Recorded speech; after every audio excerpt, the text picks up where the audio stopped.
உங்கள் பையன் எப்படி சார் இருக்கான் அப்படின்னு விசாரித்தார் ஒருத்தர்.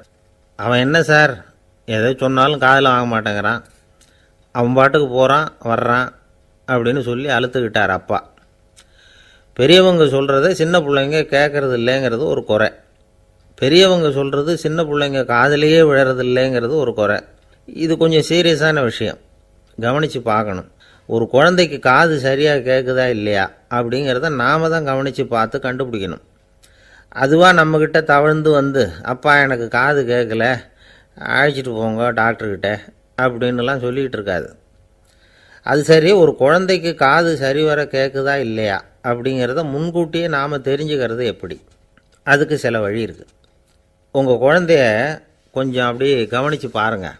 அடிக்கடி ஜலதோஷம், காதில் அரிப்பு ஏற்படுதா, மூக்கு விரிவாகவும் அப்புறம் டான்சில், அடினாய்டு, சத அழற்சி இது மாதிரி ஏதாவது இருக்கா, வாயிலிருந்து எச்சில் ஒழுகுதா, குழந்தை வாயினால் சுவாசிக்குதா, பற்கள் முன்னாடி தள்ளி வளருதா, இதெல்லாம் அதுக்கு அறிகுறி.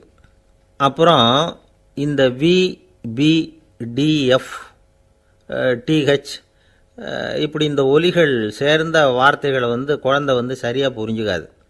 இப்போ உதாரணத்துக்கு பட்டுன்னு சொல்லு குழந்தை அப்படின்னீங்கன்னா அது கட்டுன்னு சொல்லும். அதாவது பட்டு சவுண்டை அதால் புரிஞ்சிக்க முடியல.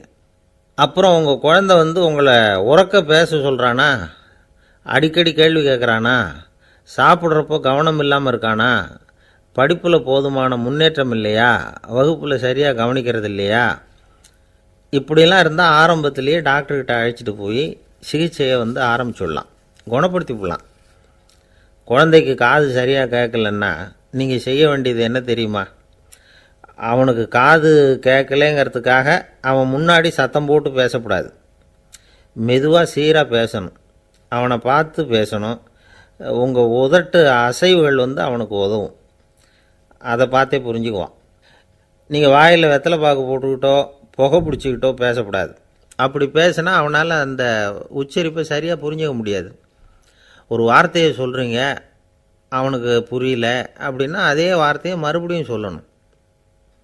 அவனுக்கு நீங்கள் முதல்ல சொன்ன வார்த்தை புரியலேன்னு நினச்சிக்கிட்டு மறுபடியும் திருப்பி சொல்கிறப்போ அதே அர்த்தம் வரக்கூடிய வேறு வார்த்தையை சொல்லக்கூடாது.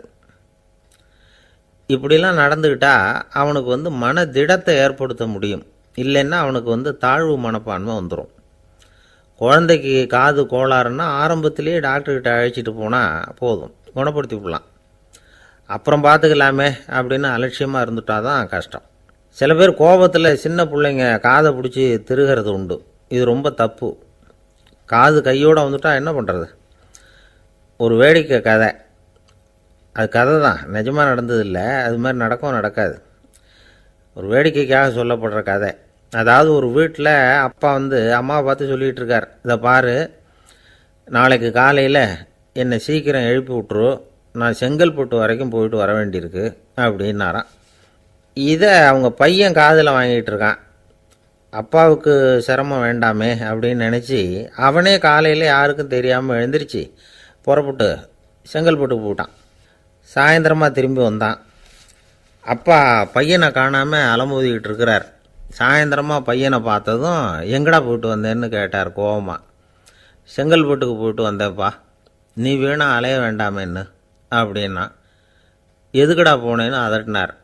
அதான்ப்பா, நீ நேற்று அம்மாக்கிட்ட சொல்லிக்கிட்டு இருந்த, அதை காதில் வாங்கினேன், உனக்காக நான் போயிட்டு வந்தேன் அப்படின்னா. உடனே எந்த காதில் வாங்கினேன் அப்படின்னு சொல்லி காதை பிடிச்சி திருகினார். அந்த காது கையோடு வந்துட்டுது. இது நடந்து கொஞ்ச நாள் கழித்து அந்த அப்பாவும் பையனும் கடத்தெருவில் போய்கிட்டுருக்குறாங்க. எதிரில் ஒரு நாய் ஓடி வந்தது. அதுக்கு 2 காதும் இல்லை. என்ன இது, இந்த நாய்க்குட்டிக்கு 2 காதும் இல்லை அப்படின்னார் அப்பா. அதுக்கு பையன் சொல்கிறான், அப்பா அது 2 தடவை செங்கல்பட்டுக்கு போயிட்டு வந்துருவோம் அப்படின்னானா.